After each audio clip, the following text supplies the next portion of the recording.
What an awesome music program you got, right? Give them another hand. Awesome. So nice to be here in Orlando. Are you glad I brought some cold weather down with me? Yeah. Yeah, it's been fun. Reverend Cynthia Alice is did a wedding yesterday, and she did a same-sex wedding. A couple of people from your congregation. Awesome. I've done about 3 or 4 since I've been there for the past 3 years.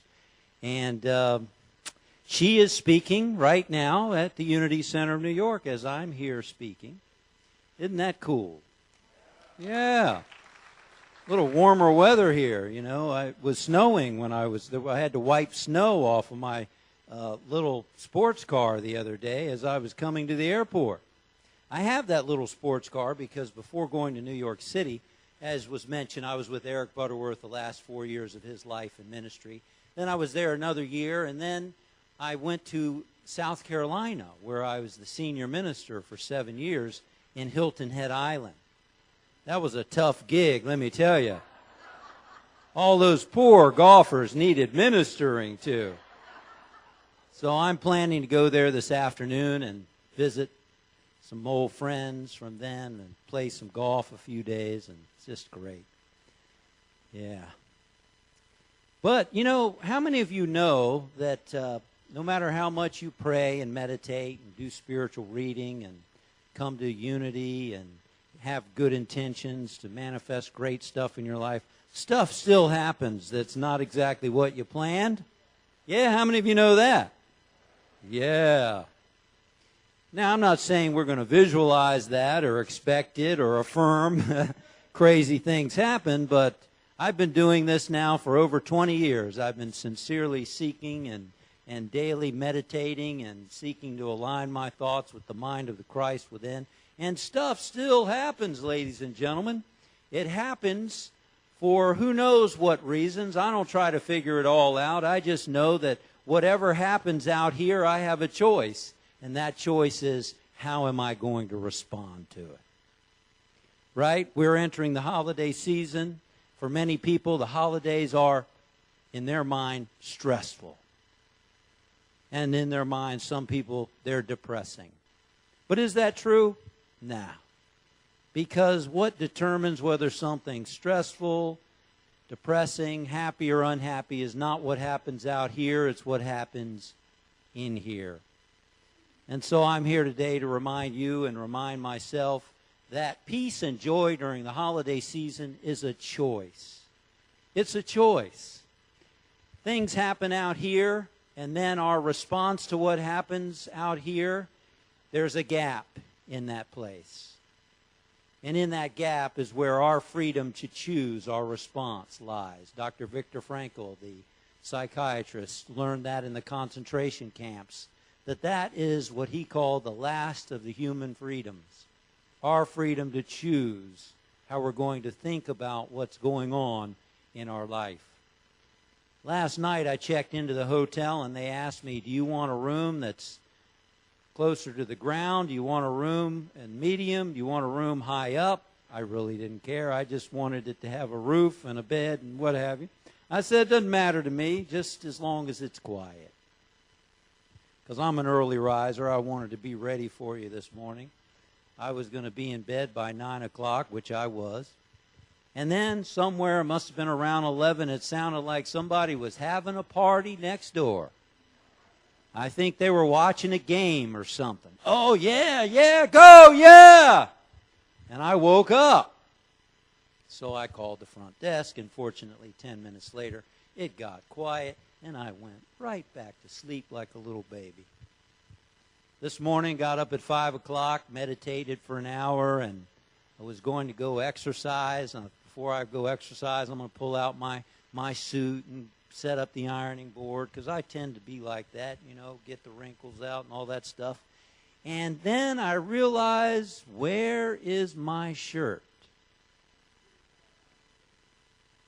Now, ladies and gentlemen, I've been speaking in churches around the country for the past 20 years, and today, this morning, is the first time ever, it's about time, right, where I forgot one of my pieces of my outfit I was going to wear this morning. You ever done that? You ever walked out and looked down and said, wait a minute, my socks don't match? You ever done that? Yeah, well, so I grabbed a casual shirt and put it on, and then I got here and I say, hey, it matches the pews. Not bad, not bad. Things happen, ladies and gentlemen, and we have the ability to choose our response. Are we going to let it bother us? Are we going to agonize over it? Are we going to care what everyone thinks about it? Or are we going to choose to be peace and joy in this day? We can choose peace and joy during the holidays. Because holidays aren't stressful and they're not depressing. What makes them what they are is our choice. Shakespeare said, nothing is either good nor bad, only thinking makes it so. Now, for some further authority, since we're not really sure who Shakespeare was, we knew he was great, but we don't know if he was one person or two people or what. We love his ideas, and he's fantastic. I'll quote a teacher of the Indian sage Paramahansa Yogananda. His name was Swami Sri Yukteswar. Want to say that with me? No, I can't blame you. Well, Swami Sri Yukteswar was considered a lion of God. And if you look him up on the internet, you can see he had a face, he kind of looked like a lion. But he said all things are neutral. We give our shade of meaning to those things. And we can choose how we're going to interpret the things that happen around us and to us. Alan Cohen, the author of The Dragon Doesn't Live Here Anymore. Remember that book? And he's written several other books. He told a story of walking into a McDonald's. And as he was walking into McDonald's, he started to think about something a friend told him, that the French fries had a lot of sugar in them. And he started to feel irritated. Then he thought about the apple pie, and he thought, there's probably a lot of preservatives in the apple pie. And then he started to feel resistance about the kids who were jumping around in the McDonald's around him. Then he heard a voice. And the voice said, what if it's all okay? And he said back to the voice, it's not all okay, it's terrible. You ever done that? Talk back to the voice of God. And then he heard the voice say again, what if your happiness was not dependent on what happens outside of you? What if nothing on the outside of you could take away your power? Alan relaxed. He looked at the kids and he thought, wow, they're having a great time. They're enjoying themselves. I think I'll just enjoy them. He enjoyed his apple pie and he enjoyed his French fries. Now, I'm not saying let's all go out and eat whatever we want anytime we want, you know. I've met Unity people over the years with, well, just bless the chocolate cake, you know. I'm sorry, but that hasn't reduced the calories for me yet, but, you know, it helps, I'm sure.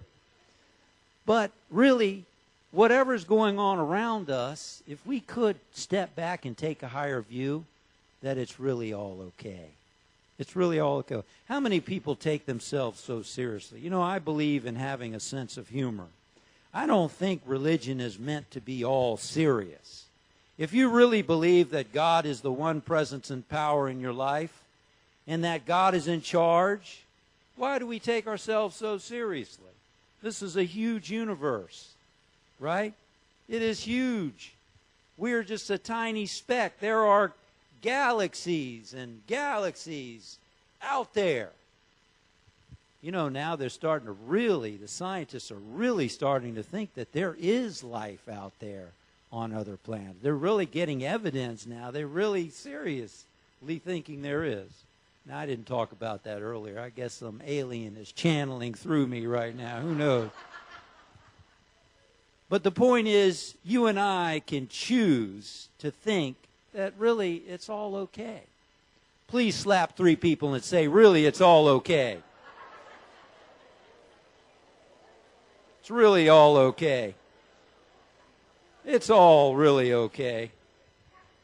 It really is. It's all okay. You know, the scriptures say everything works together for good to those who love God, right? Everything works together for good. Even if it's for our own growth experience, a growth opportunity. Don't you love growth opportunities? When a growth opportunity comes your way, it tells us something. You know, it tells us something about us, right? The teaching is that people, circumstances come our way to reveal something about us that we can grow through. Eric Butterworth used to say, you'll go through it until you grow through it. This lady went Christmas shopping on her break, her lunch break. She was cranky, she was tired, her feet hurt, and she went with her two daughters, and they came out of the last store, and she looked at one of her daughters, and she said, "Did you see the ugly look that clerk gave me?" And her daughter said, "Mom, that clerk didn't give you that look. You came in with it."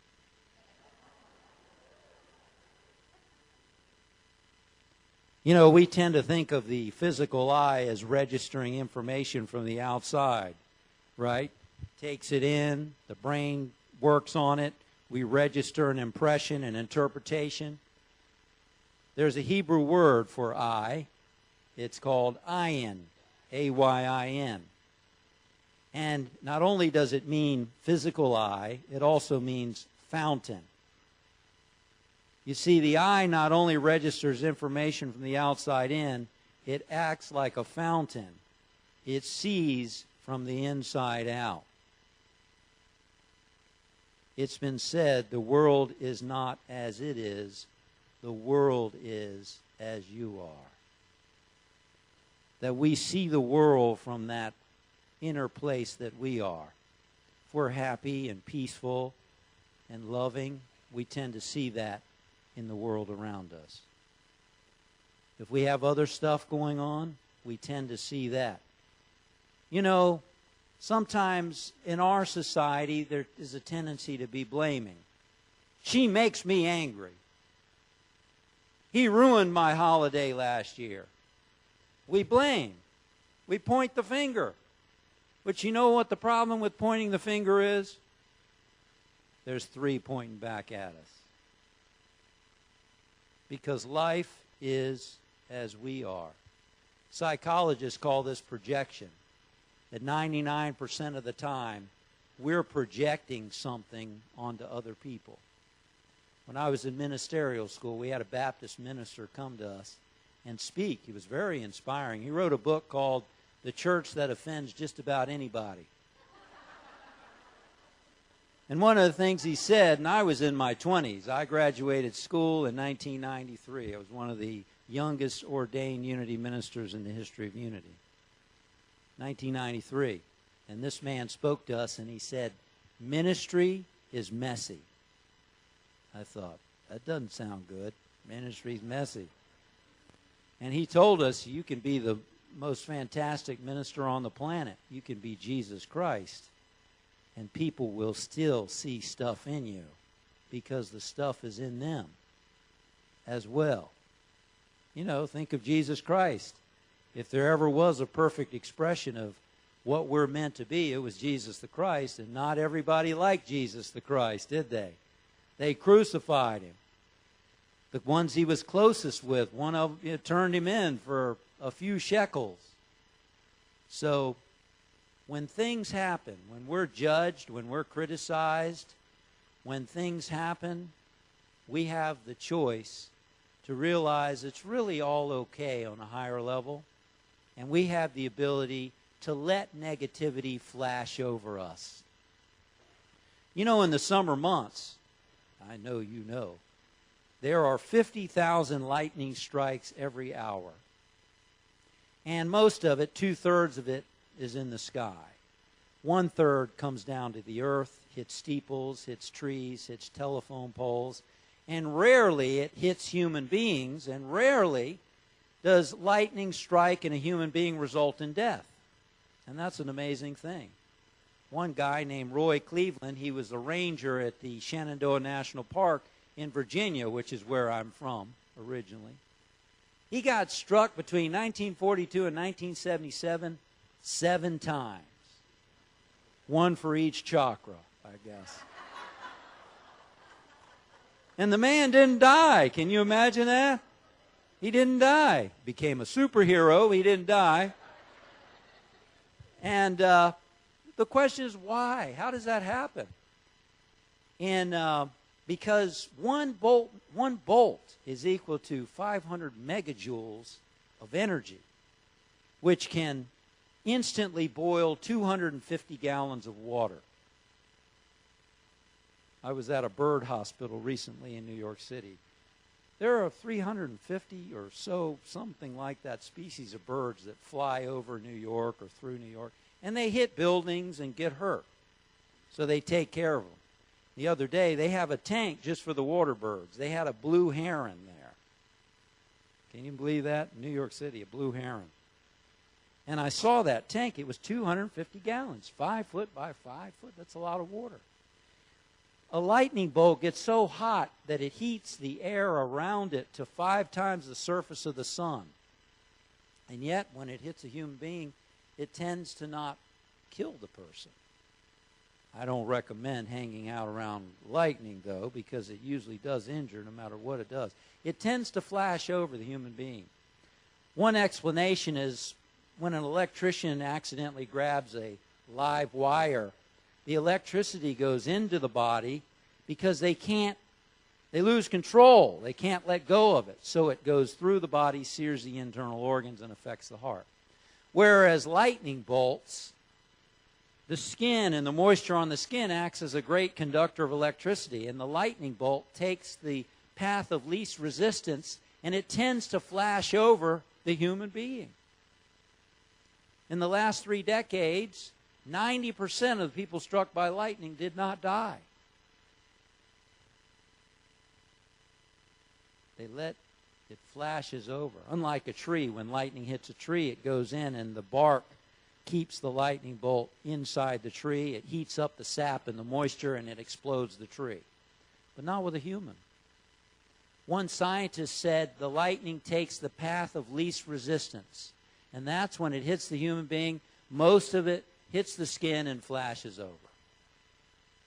I'd like to suggest that we be more like, have that more of that attitude when things happen in the world around us and to us, particularly during the holiday season, when we're with a relative, who we've had difficulties with in the past maybe, or when someone criticizes our roast chicken or turkey or tofurkey or whatever it is, when we buy that perfect gift and the little child doesn't appreciate that carefully chosen gift that we bought, or when a relative is late or the plane is late and we're waiting, that we remember to allow the negativity not to take hold inside of us and sear our heart and our emotions and ruin our holiday, but rather we allow it to flash over. Jesus said, when someone slaps you on one side of the cheek, turn to him the other.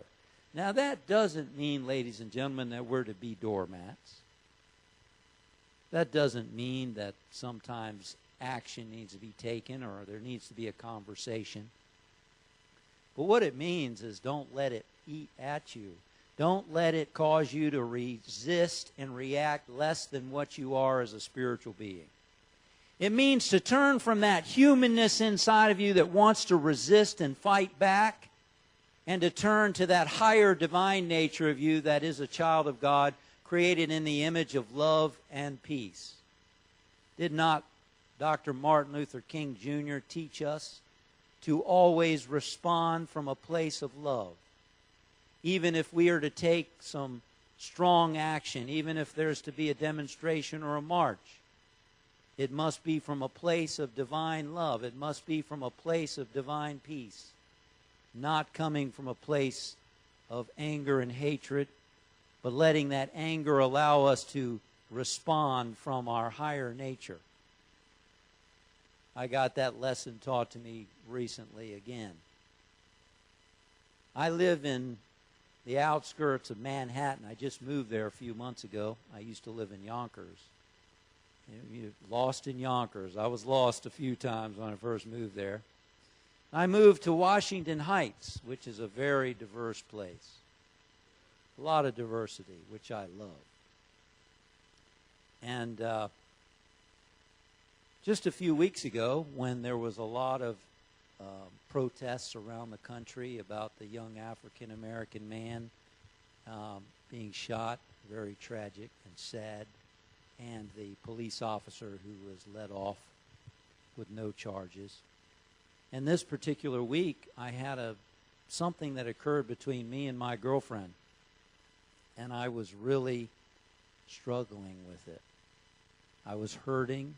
I was angry. And I thought, let me go to the gym and work this energy off, this annoyance, this anger. So I usually run to the gym, and then I go and I work out. So I got to the gym. I went to the free weight section, and all the benches were occupied, as it usually is at Planet Fitness. And I saw an empty bench. So I went over to the empty bench, and I started to set up my stuff, and suddenly I heard, "Hey!" Now, I was already feeling annoyed. So I looked this guy, who was a very well-built guy, I looked him in the eyes, and I said, "Oh, are you using this bench?" I held eye contact a little longer than normal. I was trying to communicate, hey, don't talk to me like that. He said yes, and I said, okay. So I stepped back, and I just let him do his thing. It was his bench. In the meantime, his two buddies were there, and they were well-built guys too. And they started laughing. Ha, ha, ha! Then he would laugh. Then they would laugh. And I sat back and I thought, they're taunting me. So I took some deep breaths, and I just observed my thoughts. I observed what was going on, and I continued to take some deep breaths, and they continued to laugh. Laugh, laugh, laugh. This was a point of choice, was it not? A point of choice. I began to think, is there another way I can think about their laughter and what's going on here? And it suddenly occurred to me, what happens when I come into that gym and I get my own bench? And you become attached to that bench, do you not? I become attached to that bench. And I'm looking over my shoulder to make sure everybody knows that's my bench. And I started to think, he was attached to his bench. You know, he was over here and he saw me getting to, and he's like, that's my bench. And then they started to laugh about his response, and his way of expressing. And a smile came to my eyes. I started to think, yeah, I can laugh. I can see where that humor can come in, where the laughter can come in. It lightened my spirit. Now I know someone's thinking, that's not what they were thinking. They were taunting you, Justin. But you know what? It doesn't matter. Doesn't matter. There's always several interpretations of everything that happens, isn't there? Any interpretation could be the right interpretation. All I know is that interpretation came to me, and it made me smile. And as we change our consciousness, what happens? We start to see people differently. We start to see our situation differently. And those two buddies of his turned to me and said, we're done with the bench. Would you like to use it?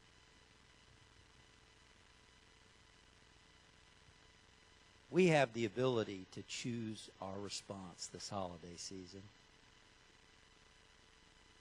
We live in a culture full of blame. It's important to stand up for justice, and it's also important to remember not to lose our divinity in the process. Jesus said, love your enemy. Love and bless those who persecute you, that you may be a son of God. Now, in these days, he might say you might be a daughter of God. What is he saying? He's saying that, as many people do, they come into a dark room and they curse the darkness. That's silly, isn't it? Instead of turning on the light.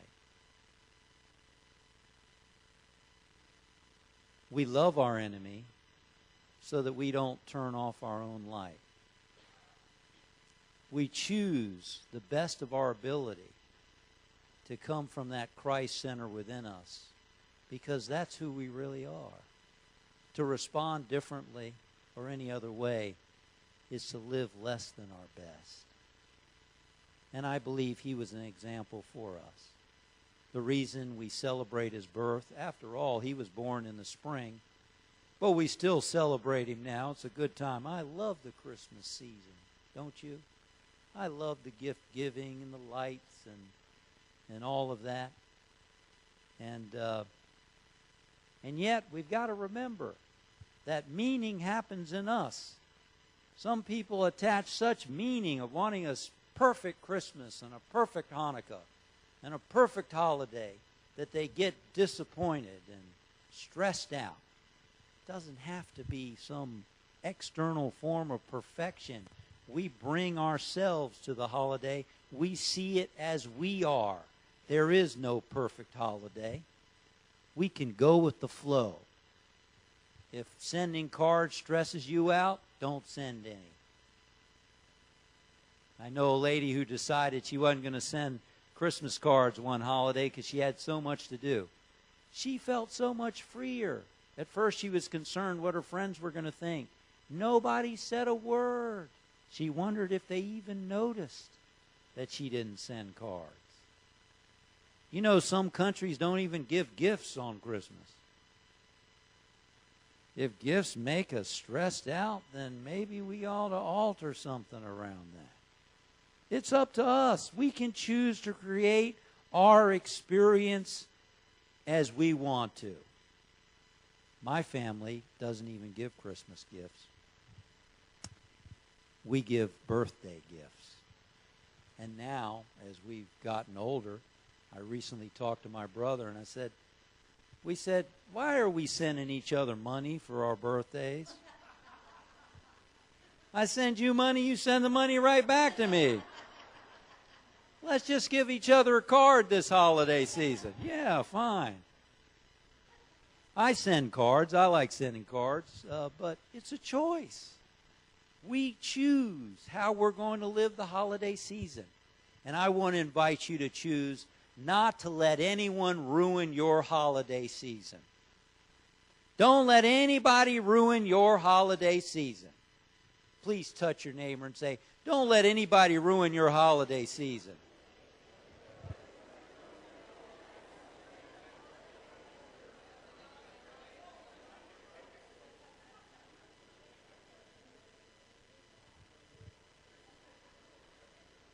Peace and joy is a choice. You have that freedom, the last of the human freedoms, to choose your response.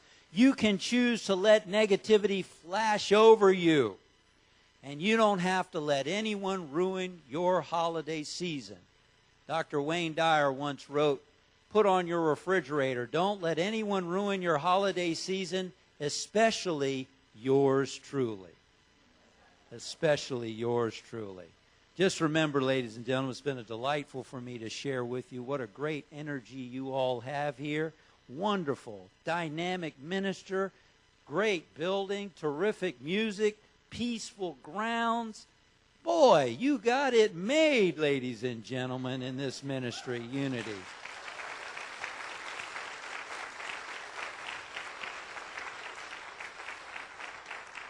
So let's choose to have a peaceful, joyful holiday season. Remember that Eastern saying, the birds may fly over your head, but you don't have to let them nest in your hair. God bless you.